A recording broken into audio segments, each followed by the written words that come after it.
Hello everyone, मैं हूं मैं सर। आपका बहुत ही स्वागत है हमारे चैनल पर एक और नई वीडियो के साथ। आज की जो वीडियो है इसका नाम है कि 9 unheard stories of Shri Krishna. तो ये देखने वाले हैं।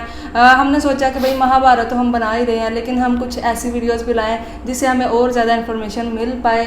तो ऐसी 2 वीडियोस ये आया करेंगी और 4 वीडियोस जो है ना वो महाभारत पर रोज़ाना आया करेंगी। और कल हमारी वीडियोस अपलोड नहीं हो पाई, लेकिन आज से रोजाना ही बिल्कुल उसमें बहुत ज़्यादा लोगों ने ना बुरे कमेंट किए हुए थे कि यार इनका क्या हो गया, इनकी मतलब हादसा इनके साथ कुछ हो गया। तो यार इस तरह से मुझे लगता है नहीं बोलना चाहिए।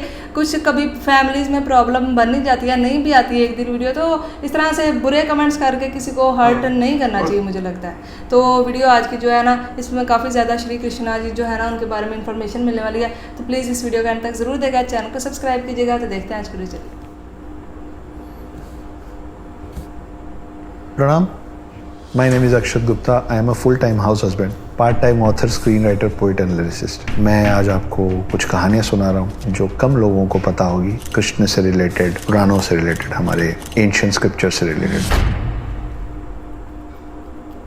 ये जो मैं बात करने जा रहा हूँ वो सभी माँओं और सभी बेटों के लिए। आप में से सभी लोगों का बचपन में कभी ना कभी हम लड़कों को ना लड़की का ड्रेस पहना दिया जाता है, जैसे बिंदी लगा के, लिपस्टिक लगा के और फ्रॉक पहना दिया जाता है। वो तस्वीर लगभग सभी लड़कों के पास अपने बचपन की है और उसको देख के हम लोगों को बड़ा एम्बेरसमेंट भी होता है, मजाक भी उठता है। अब वो तस्वीर देख के जब दूसरे देखते हैं तो हमको झिझक भी होती है, पर इसके पीछे भी एक कहानी है। तो हुआ ये था कि जब कृष्ण जी को बचा के यशोदा जी के पास ला दिया गया था और कंस की तरफ से बार बार हमला होता था बाल कृष्ण को खत्म कर देने। कभी कोई राक्षस आता था, कभी कुछ होता था। उनको इन सब राक्षसों से और नकारात्मक शक्तियों से बचाने के लिए यशोदा जी ने उनको लड़की का ड्रेस पहना के उनको बालक की जगह बालिका दिखाने की कोशिश की थी, ताकि ये सब नकारात्मक शक्तियां और राक्षस वगैरह कंफ्यूज हो जाएं और उन पे हमला ना करें। तो आपकी जो माएँ हैं वो सब यशोदा हैं और वो सब चाहती हैं कि उनके हाथ में जो छोटा सा बेटा है, हर यशोदा का कृष्ण है। तो आपको जो लड़की का ड्रेस पहनाया गया उसके पीछे भी हमारी एक पुरानी कहानी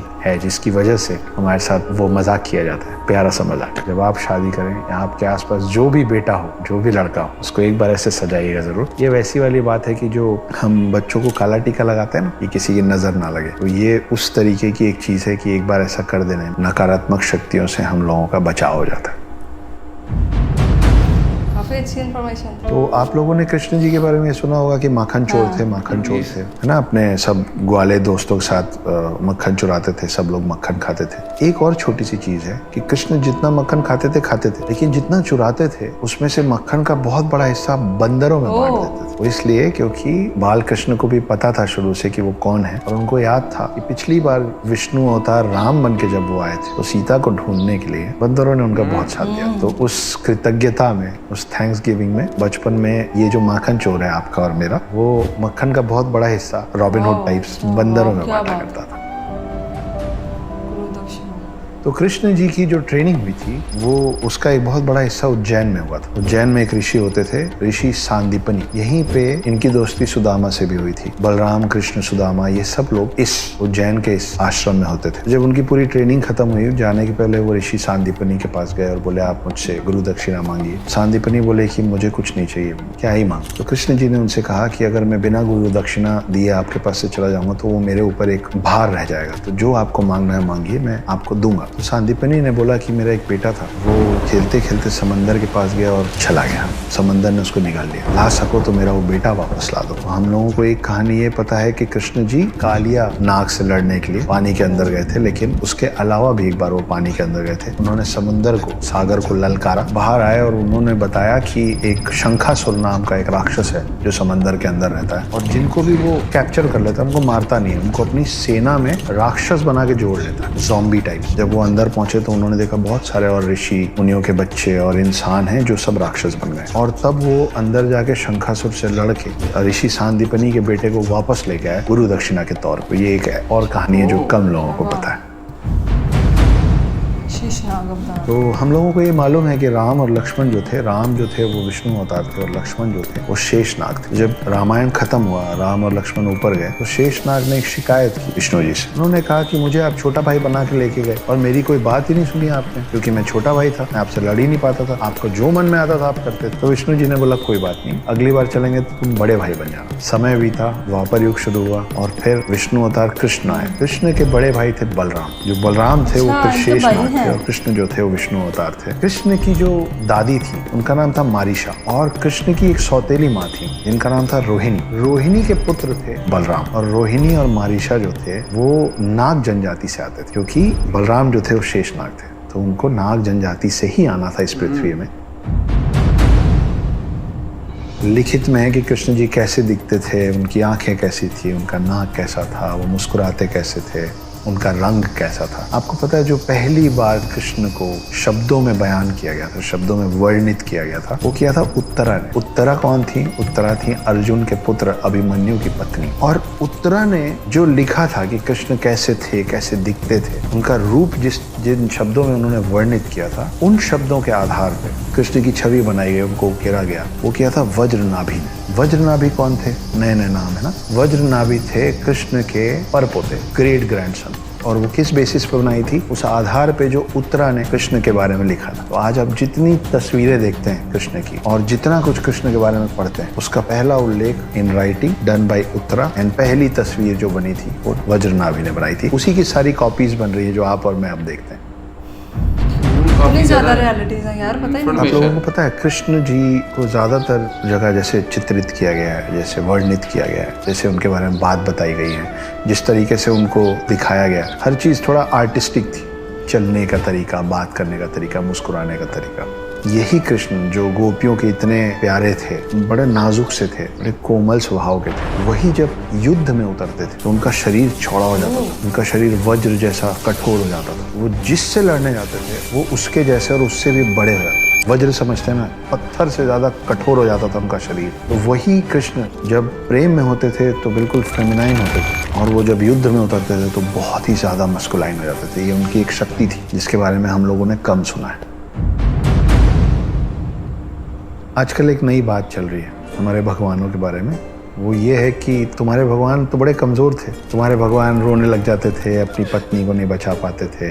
इस तरह की बहुत सारी बातें होती भगवानों के बारे में। ये सब सच है, पर ये बोलने वालों को एक और बात नहीं पता है, मैं बता देता। हमारे भगवान बीमार भी पड़ते थे। एक बार कृष्ण बीमार पड़ गए थे, बहुत ज़्यादा बीमार पड़ गए। तो वैद्य आए और बोले कि इनको प्रेम करने वाली कोई भी महिला अगर अपने चरणों की धूल इनके माथे पे लगा देगी तो ये ठीक हो जाएगी। और कृष्ण इतने बीमार पड़ गए थे कि मुश्किल हो गया था उनको ठीक करना। तो कृष्ण की 8 पत्नियां थी। सब लोगों के पास वैद्य गए और बोले आप अपने चरणों की धूल दे दीजिए, हम कृष्ण के माथे पे लगाएंगे, कृष्ण ठीक हो जाएंगे। इन सब ने बोला नहीं, कृष्ण हमारे पति हैं, पति परमेश्वर होता है, कृष्ण अपने आप में इतने महान है, उनके माथे पे मेरे चरण का धूल लगेगा तो मुझे पक्का नरक मिलेगा, मुझे ये पाप नहीं करना, मैं नहीं करूंगी। जब 8 की 8 पत्नियों ने ये करने से मना कर दिया तो ये वैद्य लोग जो थे वो गए गोपियों के पास और गोपियों से जब यही बात कही गई कि कृष्ण के माथे पे आपके चरणों की धूल लगाने, तो सारी गोपियों ने अपने चरण का धूल निकाल के दे दिया। वैद्यों ने पूछा कि ये पाप आपको लगेगा, आप नरक जाएंगी अगर आप ऐसा करेंगे, फिर भी आप करने को तैयार। तो सारी गोपियों ने बोला कि हम कृष्ण से इतना प्रेम करते हैं कि कृष्ण के लिए तो हम नरक भी चले जाएंगे, अगर कृष्ण के भले के लिए हमको तकलीफ झेलनी पड़ेगी तो हम उसके लिए तैयार हैं। तो ये होता है असली प्रेम। फिर गोपियों के चरणों की धूल ले जाके कृष्ण के माथे पे लगाया गया और कृष्ण ठीक हो गए।